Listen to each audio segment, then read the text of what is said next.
അപ്പസ്തോലന്മാരുടെ പ്രവർത്തനങ്ങൾ അധ്യായം 7. സ്തെഫാനോസിന്റെ പ്രസംഗം. പ്രധാന പുരോഹിതൻ ചോദിച്ചു, ഇതെല്ലാം സത്യമാണോ? അവൻ പ്രതിവചിച്ചു, സഹോദരന്മാരെ, പിതാക്കന്മാരെ, കേട്ടുകൊള്ളുവിൻ. നമ്മുടെ പിതാവായ അബ്രാഹാം ഹാരാനിൽ താമസിക്കുന്നതിനു മുമ്പ് മെസ്സൊപ്പൊട്ടാമിയയിലായിരിക്കുമ്പോൾ മഹത്വത്തിന്റെ ദൈവം അവന് പ്രത്യക്ഷനായി അവനോട് പറഞ്ഞു, നിന്റെ നാട്ടിൽ നിന്നും ബന്ധുക്കളിൽ നിന്നും നീ പുറപ്പെട്ട് ഞാൻ കാണിച്ചു തരുന്ന ദേശത്തേക്ക് പോവുക. അവൻ കൽദായ ദേശത്ത് നിന്ന് പുറപ്പെട്ട് ഹാരാനിൽ താമസമാക്കി. പിതാവിൻ്റെ മരണത്തിന് ശേഷം അവിടെ നിന്ന് നിങ്ങളിപ്പോൾ വസിക്കുന്ന ഈ ദേശത്തേക്ക് ദൈവം അവനെ കൊണ്ടുവന്നു. എങ്കിലും അവിടുന്ന് അവന് ഒരവകാശവും ഒരടി സ്ഥലം പോലും കൊടുത്തില്ല. എന്നാൽ ഈ ദേശം അവനും പിൻതലമുറയ്ക്കും അവകാശമായി നൽകുമെന്ന് അവന് സന്താനമില്ലാതിരിക്കുമ്പോൾ തന്നെ അവിടുന്ന് വാഗ്ദാനം ചെയ്തു. അവൻ്റെ സന്താനങ്ങൾ മറ്റുള്ളവരുടെ ദേശത്ത് പ്രവാസികളായിരിക്കുമെന്നും അവരെ വിദേശികൾ 400 വർഷത്തേക്ക് അടിമകളാക്കി പീഡിപ്പിക്കുമെന്നും ദൈവം പറഞ്ഞു. ദൈവം വീണ്ടും പറഞ്ഞു, അവർ സേവിക്കുന്ന ജനതയെ ഞാൻ വിധിക്കും. അതിനുശേഷം അവർ പുറപ്പെട്ട് ഈ സ്ഥലത്ത് വന്ന് എന്നെ ആരാധിക്കുകയും ചെയ്യും. പിന്നെ അവിടുന്ന് അവനുമായി പരിച്ഛേദനത്തിൻ്റെ ഉടമ്പടി ചെയ്തു. അബ്രാഹത്തിൽ നിന്ന് ഇസഹാക്ക് ജനിച്ചു. 8-ാം ദിവസം അവനെ പരിച്ഛേദനം ചെയ്തു. ഇസഹാക്കിൽ നിന്ന് യാക്കോബും യാക്കോബിൽ നിന്ന് 12 ഗോത്ര പിതാക്കന്മാരും ജനിച്ചു. ഈ ഗോത്രപിതാക്കന്മാർ അസൂയ കൊണ്ട് ജോസഫിനെ ഈജിപ്തുകാർക്ക് വിറ്റു. എന്നാൽ ദൈവം അവനോട് കൂടെ ഉണ്ടായിരുന്നു. അവിടുന്ന് അവനെ എല്ലാ ദുരിതങ്ങളിൽ നിന്ന് സംരക്ഷിച്ചു. ഈജിപ്തിലെ രാജാവായ ഫറവോയുടെ മുമ്പിൽ അവനെ സമ്മതനും ജ്ഞാനിയുമാക്കി. രാജാവ് അവനെ ഈജിപ്തിൻ്റെയും തൻ്റെ ഭവനം മുഴുവൻ്റെയും മേൽ ഭരണാധികാരിയായി നിയമിച്ചു. അങ്ങനെയിരിക്കെ ഈജിപ്തിലും കാനാനിലും ക്ഷാമവും വലിയ കഷ്ടതയുമുണ്ടായി. നമ്മുടെ പിതാക്കന്മാർക്ക് ഭക്ഷ്യസാധനങ്ങൾ ഇല്ലാതെ വന്നു. ഈജിപ്തിൽ ധാന്യമുണ്ടെന്ന് കേട്ട് യാക്കോബ് നമ്മുടെ പിതാക്കന്മാരെ അങ്ങോട്ടയച്ചു. അവർ 2-ാം പ്രാവശ്യം ചെന്നപ്പോൾ ജോസഫ് സഹോദരന്മാർക്ക് തന്നെ വെളിപ്പെടുത്തി. ജോസഫിന്റെ കുടുംബത്തെക്കുറിച്ച് ഫറവോയും മനസ്സിലാക്കി. ജോസഫ് ആളയച്ച് പിതാവായ യാക്കോബിനെയും അവന്റെ എല്ലാ ബന്ധുക്കളെയും വരുത്തി. അവർ 75 പേരുണ്ടായിരുന്നു. യാക്കോബ് ഈജിപ്തിലേക്ക് പോയി. അവനും നമ്മുടെ പിതാക്കന്മാരും മരിച്ചു. അവരെ ഷെക്കമിലേക്ക് കൊണ്ടുവന്ന് കല്ലറയിൽ സംസ്കരിച്ചു.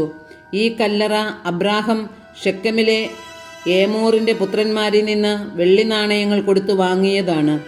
അബ്രാഹത്തോട് ദൈവം ചെയ്ത വാഗ്ദാനം പൂർത്തിയാകാറായപ്പോൾ ഈജിപ്തിൽ ജനം വളർന്നു പെരുകി.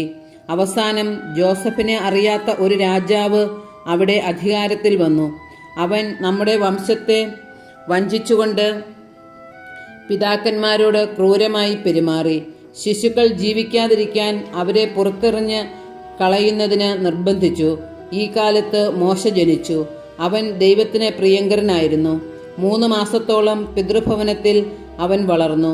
പുറത്തെറിയപ്പെട്ട അവനെ ഫറവോയുടെ പുത്രിയെടുത്ത് സ്വന്തം മകനായി വളർത്തി.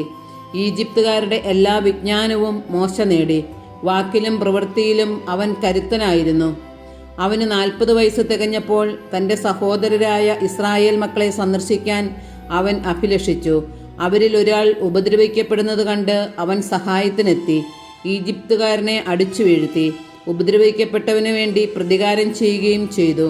ദൈവം അവരെ താൻ മുഖാന്തരം മോചിപ്പിക്കുമെന്ന് സഹോദരർ മനസ്സിലാക്കുമെന്നാണ് അവൻ വിചാരിച്ചത്. എന്നാൽ അവർ അത് മനസ്സിലാക്കിയില്ല. അടുത്ത ദിവസം അവർ ശണ്ഠ കൂടിക്കൊണ്ടിരിക്കെ അവൻ അവരുടെ അടുത്ത് ചെല്ലാനിടയായി. അവരെ അനുരഞ്ജിപ്പിക്കാമെന്ന് വിചാരിച്ച് അവൻ പറഞ്ഞു, നിങ്ങൾ സഹോദരന്മാരാണ്, എന്തിനു പരസ്പരം ദ്രോഹിക്കുന്നു? അപ്പോൾ അയൽക്കാരനെ ഉപദ്രവിച്ചുകൊണ്ടിരുന്നവൻ മോശയെ തട്ടിമാറ്റിക്കൊണ്ട് പറഞ്ഞു, ഞങ്ങളുടെ മേൽ അധികാരിയും വിധികർത്താവുമായി നിന്നെ ആരു നിയമിച്ചു? ഇന്നലെ ഈജിപ്തുകാരനെ കൊന്നതുപോലെ എന്നെയും കൊല്ലാനാണോ നിന്റെ ഭാവം?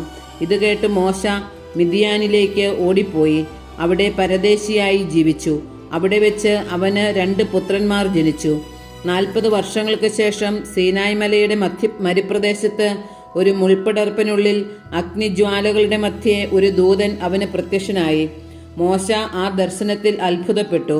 സൂക്ഷിച്ചു നോക്കാൻ അവൻ അടുത്തേക്ക് ചെന്നു. അപ്പോൾ കർത്താവിൻ്റെ സ്വരം കേട്ടു, നിന്റെ പിതാക്കന്മാരുടെ ദൈവമാണ് ഞാൻ, അബ്രാഹത്തിൻ്റെയും ഇസഹാക്കിൻ്റെയും യാക്കോബിൻ്റെയും ദൈവം. ഭയവിഹ്വലനായ മോശ അങ്ങോട്ട് നോക്കാൻ ധൈര്യപ്പെട്ടില്ല. കർത്താവ് അവനോട് പറഞ്ഞു, നിന്റെ പാദരക്ഷകൾ അഴിച്ചു മാറ്റുക. നീ നിൽക്കുന്ന സ്ഥലം പരിശുദ്ധമാണ്. ഈജിപ്തിൽ എൻ്റെ ജനം അനുഭവിക്കുന്ന പീഡനങ്ങൾ ഞാൻ വ്യക്തമായി കണ്ടു. അവരുടെ ദീനരോധനം ഞാൻ കേട്ടു. അവരെ വിമോചിപ്പിക്കാൻ ഞാൻ ഇറങ്ങി വന്നിരിക്കുന്നു. വരൂ, നിന്നെ ഞാൻ ഈജിപ്തിലേക്ക് അയക്കും.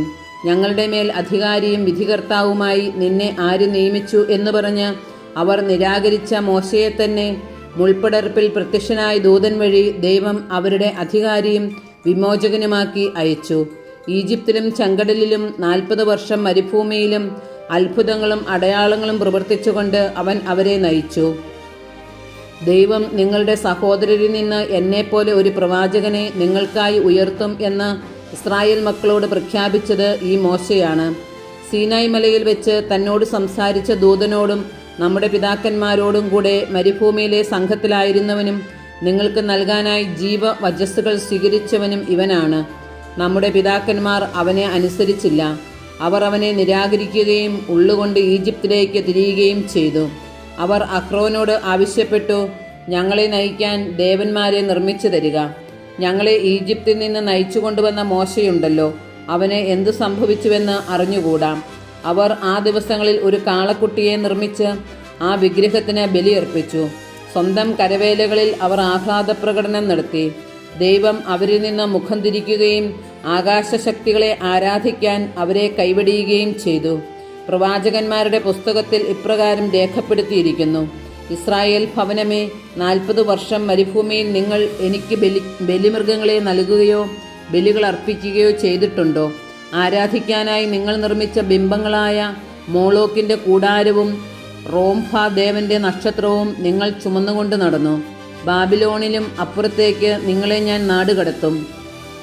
മരുഭൂമിയിൽ നമ്മുടെ പിതാക്കന്മാർക്ക് ഒരു സാക്ഷ്യകൂടാരമുണ്ടായിരുന്നു. മോശ കണ്ട മാതൃകയിൽ നിർമ്മിക്കണമെന്ന് ദൈവം അവനോട് കൽപ്പിച്ചതനുസരിച്ച് തീർത്ത കൂടാരം തങ്ങളുടെ മുമ്പിൽ നിന്ന് ദൈവം ബഹിഷ്കരിച്ച വിജാതീയരുടെ ഭൂമിയിലേക്ക് നമ്മുടെ പിതാക്കന്മാർ ജോഷുവുമൊത്ത് പ്രവേശിച്ചപ്പോൾ അത് കൂടെ കൊണ്ടുപോന്നു. ദാവീദിന്റെ കാലം വരെ അത് അവിടെ ഉണ്ടായിരുന്നു. ദൈവം അവനിൽ പ്രസാദിച്ചു. യാക്കോബിന്റെ ദൈവത്തിനായി ഒരു ആലയം പണിയാൻ അവൻ അനുവാദം അപേക്ഷിച്ചു. എങ്കിലും സോളമനാണ് അവിടത്തേക്ക് ആലയം പണിയിച്ചത്. എന്നാൽ കരങ്ങളാൽ നിർമ്മിതമായ ഭവനങ്ങളിൽ അത്യുന്നതൻ വസിക്കുന്നില്ല. പ്രവാചകൻ ഇപ്രകാരം പറയുന്നു: സ്വർഗം എൻ്റെ സിംഹാസനം, ഭൂമി എൻ്റെ പാദപീഠവും. കർത്താവ് അരുളിച്ചെയ്യുന്നു: ഏതുതരം ഭവനം നിങ്ങൾ എനിക്ക് വേണ്ടി നിർമ്മിക്കും? ഏതാണ് എൻ്റെ വിശ്രമസ്ഥലം? ഇവയെല്ലാം എൻ്റെ കരവേലകൾ തന്നെയല്ലേ? മർക്കടമുഷ്ടിക്കാരെ, ഹൃദയത്തിലും കാതുകളിലും അപരിച്ഛേദിതരെ, നിങ്ങൾ എല്ലായ്പ്പോഴും പരിശുദ്ധാത്മാവിനോട് മല്ലടിക്കുന്നു. നിങ്ങളുടെ പിതാക്കന്മാരെ പോലെ തന്നെയാണ് നിങ്ങളും. ഏത് പ്രവാചകനുണ്ട് നിങ്ങളുടെ പിതാക്കന്മാർ പീഡിപ്പിക്കാത്തതായി? നീതിമാനായവന്റെ ആഗമനം മുൻകൂട്ടി അറിയിച്ചവരെ അവർ കൊലപ്പെടുത്തി. നിങ്ങൾ അവനെ ഒറ്റിക്കൊടുക്കുകയും വധിക്കുകയും ചെയ്തു. നിങ്ങൾക്ക് ദൈവദൂതന്മാരിലൂടെ നിയമം ലഭിച്ചു, എങ്കിലും നിങ്ങൾ അത് പാലിച്ചില്ല. സ്തെഫാനോസിനെ വധിക്കുന്നു. അവർ ഇത് കേട്ടപ്പോൾ അവൻ്റെ നേരെ കോപാക്രാന്തരായി പല്ലുകടിച്ചു. എന്നാൽ അവൻ പരിശുദ്ധാത്മാവിനാൽ നിറഞ്ഞ് സ്വർഗത്തിലേക്ക് നോക്കി ദൈവത്തിൻ്റെ മഹത്വം ദർശിച്ചു. ദൈവത്തിൻ്റെ വലതുഭാഗത്ത് യേശു നിൽക്കുന്നതും കണ്ടു. അവൻ പറഞ്ഞു, ഇതാ സ്വർഗം തുറന്നിരിക്കുന്നതും മനുഷ്യപുത്രൻ ദൈവത്തിൻ്റെ വലത്തുഭാഗത്ത് നിൽക്കുന്നതും ഞാൻ കാണുന്നു. അവർ ഉച്ചത്തിൽ ആക്രോശിച്ചുകൊണ്ട് ചെവി പൊത്തുകയും അവൻ്റെ നേരെ ഒന്നാകെ പാഞ്ഞെടുക്കുകയും ചെയ്തു. അവർ അവനെ നഗരത്തിന് പുറത്താക്കി കല്ലെറിഞ്ഞു. സാക്ഷികൾ തങ്ങളുടെ വസ്ത്രങ്ങൾ സാവൂൾ എന്ന ഒരു യുവാവിൻ്റെ കാൽക്കൽ അഴിച്ചുവെച്ചു. അനന്തരം അവൻ സ്തെഫാനോസിനെ കല്ലെറിഞ്ഞു. അപ്പോൾ അവൻ പ്രാർത്ഥിച്ചു, കർത്താവായ യേശുവേ, എൻ്റെ ആത്മാവിനെ കൈക്കൊള്ളണമേ.